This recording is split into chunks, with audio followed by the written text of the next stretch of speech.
j'ai engagé un plombier pendant que mon fils et sa femme étaient à Cancun. 2 heures plus tard, il m'a appelé, la voix tremblante. Monsieur, il y a un petit garçon caché derrière le chauffe-eau, il ne veut pas sortir. J'y suis allé en voiture et j'ai découvert leur secret le plus sombre. Mon cœur s'est presque arrêté. J'ai engagé un plombier pour réparer une fuite chez ma belle-fille pendant qu'elle et mon fils étaient partis à Cancun. 2 heures plus tard, il m'a appelé, la voix brisée. Monsieur, je pense que vous devez venir tout de suite. Il y a un petit garçon qui se cache derrière le chauffe-eau. Il ne veut pas sortir. J'y suis allé plus vite que jamais, et ce que j'ai découvert a déchiré ma famille en deux. Avant de vous raconter la suite, faites-moi une faveur et appuyez sur le bouton d'abonnement, et dites-moi en commentaire d'où vous regardez ce soir. Je m'appelle Walter Brennan. J'ai 67 ans et je vis dans un quartier paisible juste à l'extérieur d'Asheville, en Caroline du Nord. Pendant 41 ans, j'ai travaillé comme infirmier aux urgences pédiatriques à l'hôpital Mission. 41 ans à tenir les mains d'enfants effrayés pendant que les médecins les recousaient, à expliquer à des parents terrifiés que leur enfant allait s'en sortir, et parfois, les pires nuits, à m'asseoir avec des familles quand les nouvelles n'étaient pas bonnes. J'ai pris ma retraite il y a 3 ans. Les gens me demandent si ça me manque. La vérité, c'est que les enfants me manquent. Ce que j'ai appris à voir, ça ne me manque pas. Quand vous passez autant de temps aux urgences pédiatriques, vous développez un 6e sens.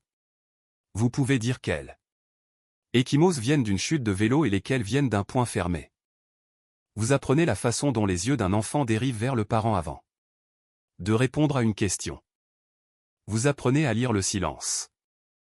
Je me suis toujours dit que je n'aurais jamais à utiliser ces connaissances au sein de ma propre famille. J'avais tort à ce sujet. Mon fils s'appelle Caleb. Il a 34 ans. Maintenant, c'est mon seul enfant.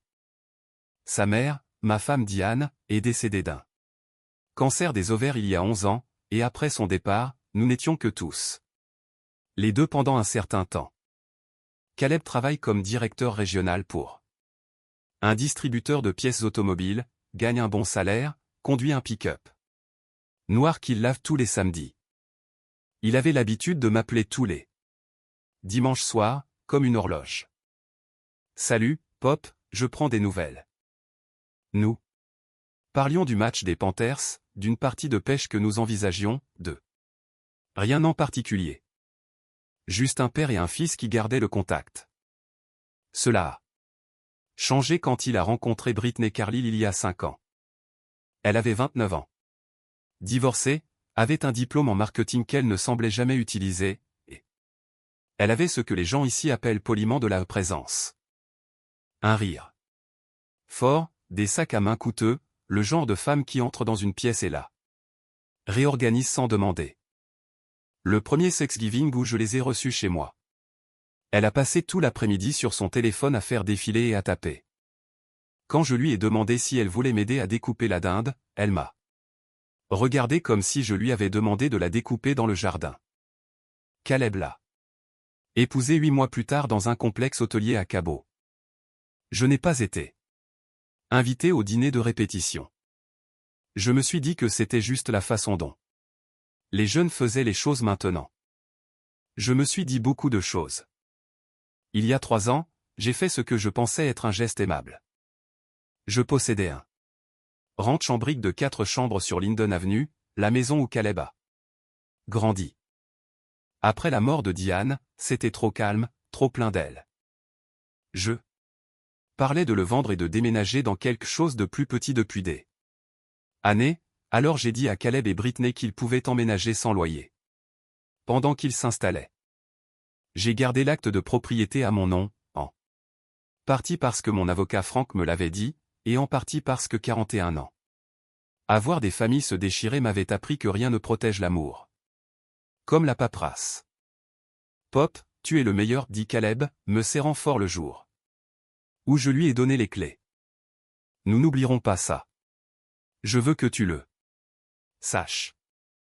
Les gens disent beaucoup de choses dans des moments comme ça. La plupart de ces choses ont une date de péremption. Les appels du dimanche ont cessé en 6 mois. Les visites chez moi se sont réduites à la veille de Noël et à mon anniversaire, puis juste à mon anniversaire, et puis une carte par la poste. Avec l'écriture désordonnée de Britney sur l'enveloppe. Chaque fois que je suggérais de passer par Linden Avenue, il y avait toujours une raison. Britney refaisait le salon. Caleb avait un truc au travail. Le chien était malade, même s'il n'avait pas de chien. Après un certain temps, j'ai arrêté de suggérer. Un père ne peut frapper à une porte fermée qu'un certain nombre de fois avant de commencer à se sentir comme un étranger qui demande la monnaie. Alors, quand mon téléphone a sonné un mardi matin début septembre et que le nom de Caleb s'est allumé sur l'écran, j'ai failli ne pas reconnaître l'image. Cela faisait 4 mois que nous ne nous étions pas parlé.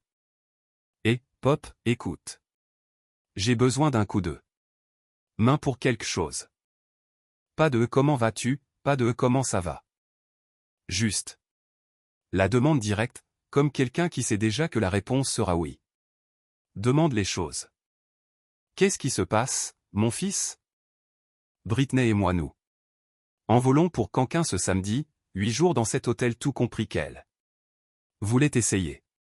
Le truc, c'est que l'évier de la cuisine est bouché depuis une semaine et il y a une lente fuite sous la salle de bain à l'étage qui commence à tacher le plafond. Pourrais-tu appeler un plombier pour nous? Le faire réparer.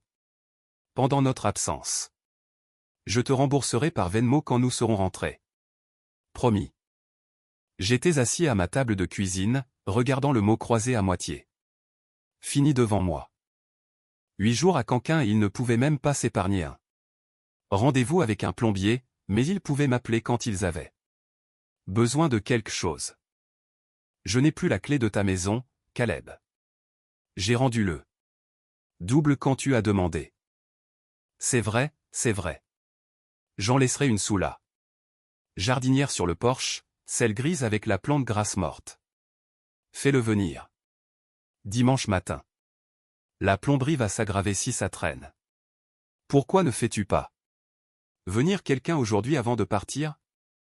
Je me sens juste mieux de le faire pendant notre absence, Pop. Nous ne voulons pas avoir à gérer le bruit. Le désordre. Tu sais comment Britney est. Je savais comment Britney était. Je savais comment Caleb avait commencé à laisser et comment Britney était le devenir. L'explication de tout. Je lui ai dit que je m'en occuperais. Il a dit, merci. Papa, tu me sauves la vie, et la ligne a été coupée. Pas d'au revoir, pas de je t'aime, juste le petit clic doux d'un homme qui a obtenu ce qu'il voulait. Et ne me devait plus rien. Je suis resté assis là longtemps, la lumière du matin filtrant par la fenêtre de la cuisine, et j'ai pensé à quel point c'était étrange qu'il veuille que je sois impliqué avec la maison seulement quand personne qui lui importait n'était là. J'ai appelé un homme nommé Hector Alvarez. Hector a fait les travaux de plomberie à l'hôpital Mission pendant des années avant de créer sa propre entreprise. Un homme bon, 3 enfants, qui prie avant de manger. Nous étions restés en contact comme les gens le font quand ils s'apprécient mais ne prennent pas le temps. Carte de Noël et une bière lors de la collecte de fonds de l'hôpital chaque printemps. Il a décroché au 2e appel. Walter, vieille canaille, dis-moi que tu appelles pour une partie de pêche. Je lui ai dit ce dont j'avais besoin. Il a dit qu'il pouvait venir dimanche matin, pas de problème, et qu'il me ferait le tarif amis et famille. Je lui ai donné l'adresse. Dimanche matin, je me suis rendu tôt sur Linden Avenue et je suis entré avec la clé trouvée sous la jardinière. La maison où j'avais élevé mon fils ne ressemblait plus à la maison où j'avais élevé mon fils. Tout était peint d'une nuance de blanc cassé que Britney avait. Probablement un nom sophistiqué pour. Les murs étaient couverts de photographies. Encadrés 2-2 sur des plages, à des concerts, devant des restaurants. Il Devait y avoir 30 photos dans ce couloir seulement. Pas une de Diane, pas une de moi, pas une de Caleb enfant. C'était comme si les 31 premières années de sa vie avaient été effacées de l'album de famille. J'ai parcouru les pièces en m'assurant que tout était déverrouillé pour Hector, la cuisine, la salle de bain. À l'étage, le sous-sol où le chauffe-eau était dans le coin. La porte du sous-sol était au bout du couloir et quand j'ai essayé la poignée, elle était fermée à clé. Pas un peine dormant, un de ces petits loquets à goupilles que l'on peut ouvrir avec un trombone. Je l'ai fixé. Qui ferme à clé une porte de sous-sol dans sa propre maison. Hector est arrivé sur l'allée dans son camion de travail juste à ce moment-là et je me suis dit que j'en parlerais à Caleb. Plus tard. J'ai déverrouillé le sous-sol avec une épingle à cheveux du tiroir de la salle de bain et j'ai fait visiter à Hector. Il a dit qu'il en aurait pour quelques heures. Je lui ai dit de m'appeler quand il aurait fini pour que je puisse fermer à clé. Puis je suis rentré chez moi et j'ai essayé d'oublier la porte verrouillée, les photos manquantes et le sentiment que je ne pouvais pas chasser, celui que j'avais l'habitude d'avoir en entrant dans des chambres d'hôpital où les parents ne regardaient pas tout à fait le dossier. J'étais dans mon atelier vers 11h30, en train d'aiguiser un ciseau, quand mon téléphone a sonné. Hector? Walter. Sa voix n'était pas normale. Hector était le genre d'homme qui plaisantait à travers tout. Je l'ai une fois vu faire des blagues. Tandis qu'un tuyau cassé projetait des eaux usées sur le mur de la cafétéria de l'hôpital. La voix au téléphone n'était pas celle de cet homme. Walter, je crois que tu dois venir tout de suite. Il y a un petit garçon qui se cache derrière le chauffe-eau. Il ne veut pas sortir. Il ne me parle pas. J'ai besoin que tu viennes. J'ai laissé tomber le ciseau. Que as-tu dit? Je suis descendu au sous-sol pour vérifier le chauffe-eau car la fuite pourrait venir de la salle de bain à l'étage et il y a un enfant ici, Walter. Peut-être 4, 5 ans. Il était derrière le chauffe-eau sur un tas de couvertures quand j'ai bougé une boîte. Je l'ai effrayé. Il m'a effrayé. Walter. S'il te plaît, viens. Je ne sais pas quoi faire. Ne bouge pas. J'arrive. N'essaie pas de le faire sortir. Assieds-toi juste sur les marches du sous-sol. Où il peut te voir et parle doucement. J'arrive dans 15 minutes. J'ai fait. C'est 15 minutes en 9. Le genre de 9 dont on ne se souvient pas après, juste. Le crissement des freins et le flou des boîtes aux lettres et la pierre froide. Et lourde dans la poitrine que l'on reconnaît de s'ennuyer aux urgences quand l'enfant de quelqu'un était en route et qu'on ne savait pas encore dans quel état il arriverait. Hector attendait sur le porche. Pas de boîte à outils, pas de chapeau, juste debout, les mains enfoncées dans les poches comme s'il avait oublié à quoi elles servaient. Il est toujours en bas, dit-il. Je lui ai donné une boîte de jus de mon camion. Il l'a bu d'un trait. Walter, ce garçon. Je travaille dans beaucoup de maisons. Je ne sais pas ce que je vois ici. Je lui ai dit d'attendre à l'étage. Je suis descendu ces marches du sous-sol lentement. Une par une, comme on les descend quand le travail accompli derrière soi représente 41 ans d'enfants qui ont tressailli au mouvement brusque. Le sous-sol était aménagé, en quelque sorte. Tapis au sol, cloison sèche peinte. En gris, un futon poussé contre un mur sous une petite fenêtre haute. Le chauffe-eau était dans le coin arrière derrière un demi-mur de parpaing. Je l'ai contourné lentement. Il était assis en tailleur sur une couette pliée qui avait été calée dans l'espace entre le chauffe-eau et le mur du fond. Un petit garçon, maigre d'une manière qui prend du temps à atteindre, le genre de maigreur où l'on peut voir la forme de la clavicule à travers le t-shirt. Ses cheveux étaient châtain clair et inégaux, comme si quelqu'un les avait coupés avec des ciseaux de cuisine. Il portait un pyjama imprimé de dinosaure et un t-shirt gris trop grand et taché à l'ourlet. Il y avait une petite lampe de poche à côté de lui, un livre de coloriage auquel il manquait la plupart de ses pages, 3 crayons de couleur et un bol en plastique avec l'anneau orange séché de macaroni au fromage à l'intérieur. Il leva les yeux vers moi et je le vis. Je le vis comme je l'avais vu 100 fois à un bureau de triage. Les yeux plats et observateurs. Le corps immobile. La respiration peu profonde. Silencieuse et maîtrisée. C'était un enfant à qui l'on avait appris à ne pas être un problème.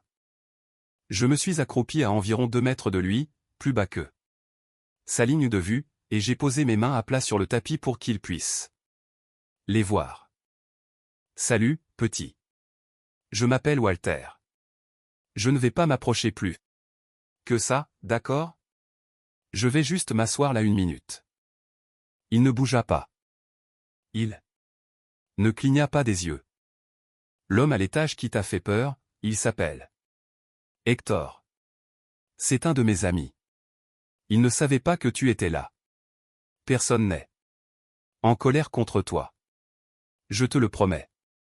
As-tu faim? As-tu soif? Je peux t'apporter tout ce que tu veux. Il me fixa pendant ce qui me sembla une longue période. Puis sa lèvre inférieure commença à trembler et ses yeux se remplirent de larmes, mais il ne fit aucun bruit.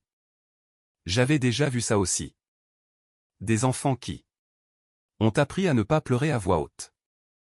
Es-tu censé rester silencieux, mon cœur? Un petit hochement de tête. Qui t'a dit de rester silencieux? Britney.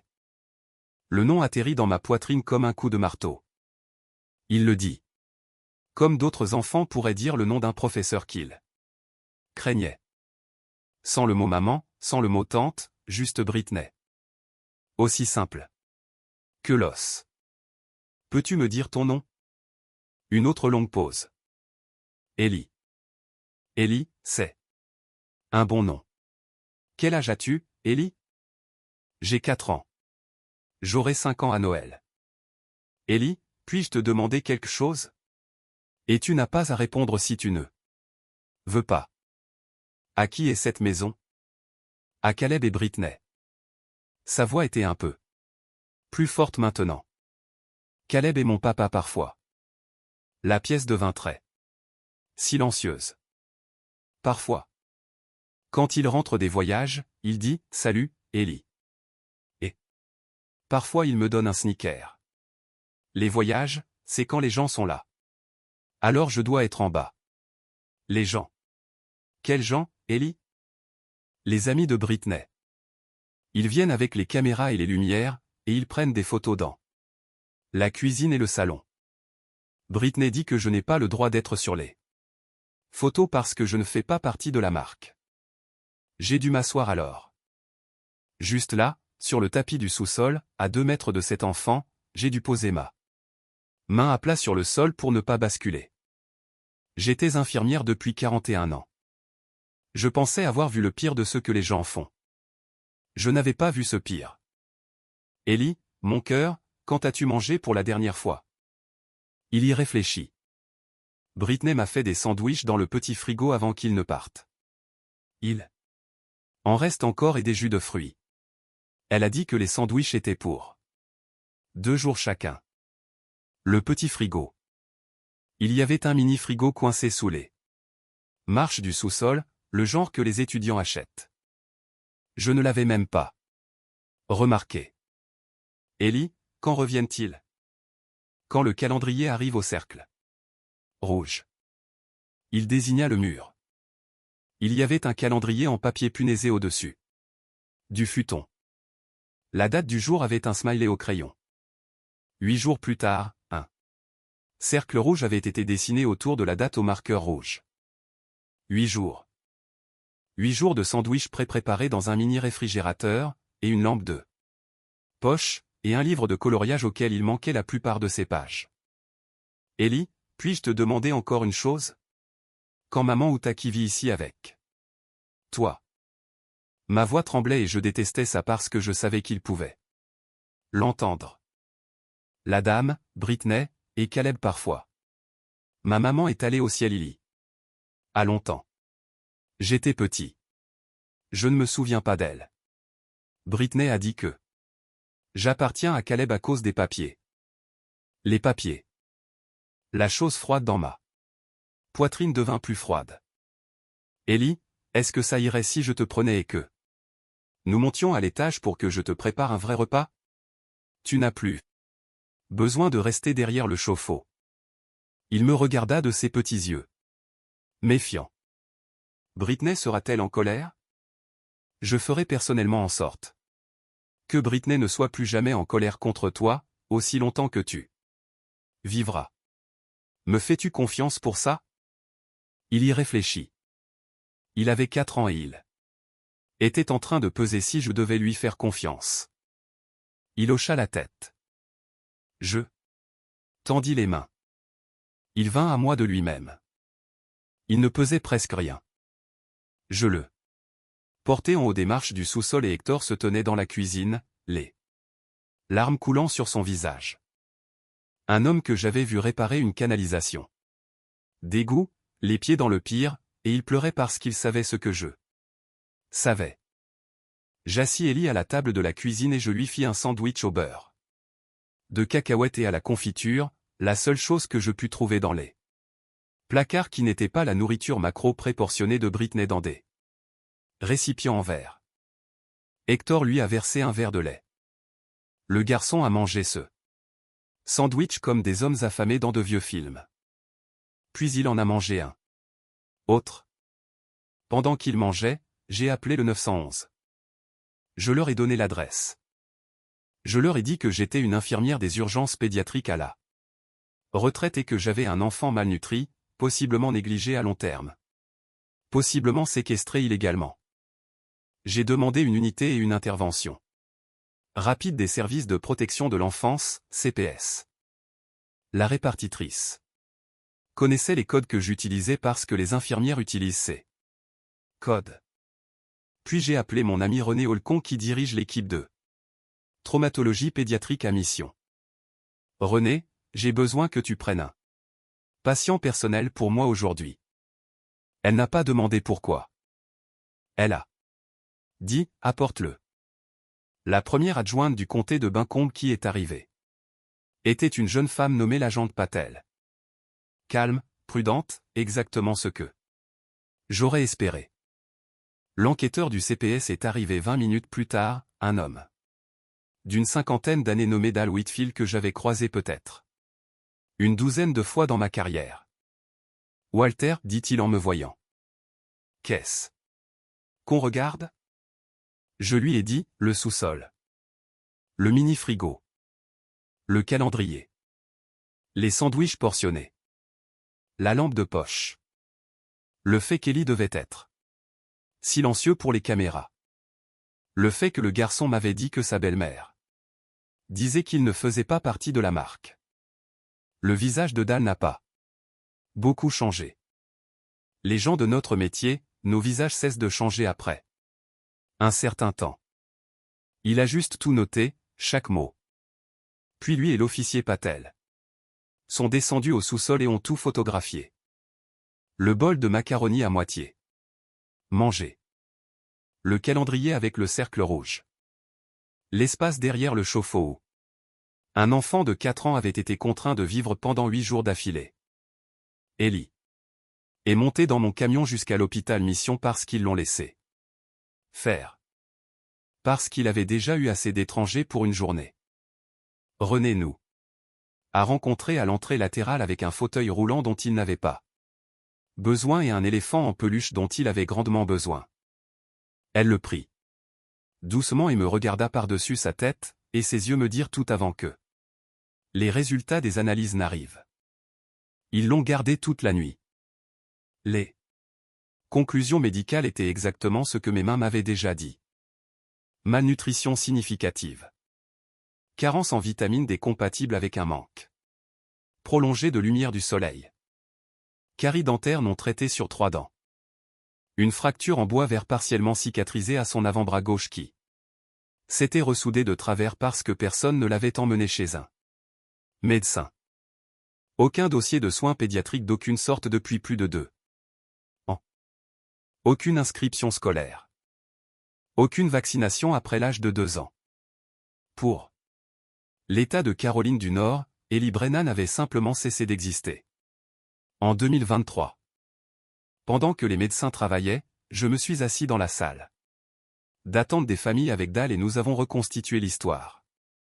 La mère d'Ellie, une jeune femme nommée Sarah Whitman, avait été la petite amie de Caleb. Pendant environ 2 ans avant qu'il ne rencontre Britney. Elle est décédée d'une overdose d'opioïdes quand Ellie avait 18 mois. Caleb avait obtenu la garde complète. Il y avait une prestation de survivant de la sécurité sociale de Sarah et un petit fonds fiduciaire que sa propre mère, la grand-mère d'Ellie, avait mis en place avant de décéder l'année suivante. Environ $1 400 par mois.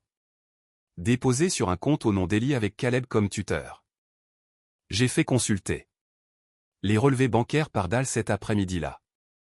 Les retraits correspondaient presque au dollar près au paiement de location du Range Rover blanc de Britney. Et aux frais récurrents d'un endroit appelé Coastal Aesthetic Skin and Wellness. Caleb avait un fils. Mon petit-fils. Il avait 4 ans. Il avait été en vie pendant 4 ans et je ne connaissais pas son nom. Il l'avait caché dans ma propre maison. La maison que je leur avais donnée. Dans le sous-sol où mon établi se trouvait autrefois, où j'avais appris à Caleb comment poncer un morceau de pain et le teindre sans laisser de traces. Ils avaient pris l'argent destiné à vêtir, chausser et soigner ce petit garçon, et l'avaient dépensé pour un SUV en leasing et des soins du visage au laser. Et quand ils voulaient passer 8 jours de vacances à Canquin, ils avaient rempli un mini-frigo de 8 jours de sandwich, enfermé un enfant de 4 ans derrière un chauffe-eau, et m'avait appelé pour envoyer un plombier à la maison afin que rien ne sente mauvais à leur retour. Je suis rentré de l'hôpital à 1h du matin. Après qu'Ellie se soit endormie, mon doigt serré dans son poing. Je me suis assis à ma table de cuisine dans le noir, 41 ans de métier d'infirmière. J'avais vu des parents être inculpés. J'avais témoigné dans des affaires de garde d'enfants. J'avais été assis à côté de détectives lors d'audiences et leur avais fourni la chronologie médicale qui envoyait des gens en prison. Je savais exactement à quelle porte frapper, quel formulaire déposer et quels mots utiliser pour qu'un système lent se mette en marche rapidement. Mon fils n'avait aucune idée de qui était réellement son père. Il avait passé les 5 dernières années à me traiter comme un portefeuille avec des opinions. Il était sur le point de le découvrir. Le lendemain matin à 7h, j'étais au téléphone avec Dal Whitfield pour déposer une demande de placement d'urgence en famille d'accueil. À 9h, j'avais un rendez-vous avec une avocate spécialisée en droit de la famille, Margaret Orozco, dont les honoraires étaient élevés et dont la réputation était encore plus grande. À midi, j'avais une liste. Des photographies du sous-sol. Des schémas de l'espace derrière le chauffe-eau. La déclaration signée d'Hector. L'enregistrement de l'appel au 911. Le rapport d'incident de l'agent Patel. Les conclusions préliminaires du CPS de Dal. Le bilan médical de mission. Les relevés bancaires montrant chaque retrait que Caleb avait effectué du compte d'Ellie au cours des 26 derniers mois. Le dossier DMV du Range Rover. Les factures de Coastal Aesthetic. La page archivée du compte Instagram de Britney, chaque publication sponsorisée qui avait été filmée dans la cuisine au-dessus de l'endroit où Ellie se cachait. Margaret a examiné le tout étalé sur sa table de conférence à la fin du 2e jour et elle a dit: Monsieur Brennan, en 22 ans de droit de la famille, j'ai rarement vu une affaire se construire aussi proprement. Nous allons les enterrer. Je veux que le placement de parenté soit converti en tutelle permanente. Je veux que les droits parentaux de Caleb soient annulés. Je veux des renvois criminels au procureur. Pour négligence envers un enfant, mise en danger d'un enfant et détournement de fonds d'un mineur. Et je veux que Britney soit accusée en tant que coauteur en vertu des mêmes statuts. Margaret sourit de la manière dont les procureurs sourient. Elle dit, tout cela est sur la table. Caleb m'appela de Canquin le lendemain matin. La police fédérale mexicaine lui avait rendu une visite polie à son complexe à la demande du département d'État parce que c'est ce qui se passe lorsqu'il y a une enquête active du CPS et une retenue pour le bien-être de l'enfant et un dossier criminel ouvert aux États-Unis à votre nom. Papa? Sa voix était loin de celle qu'il utilisait quand il voulait un plombier. Papa. Qu'as-tu fait? Ce que j'ai fait, mon fils, c'est répondre à mon téléphone. Quand un plombier m'a appelé en pleurant.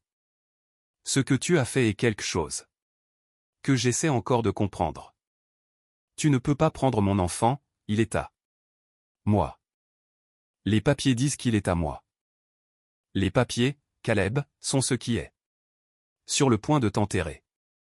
Il a commencé à crier. J'ai entendu Britney derrière lui, hurlant à propos d'avocats, de réputation et d'Instagram.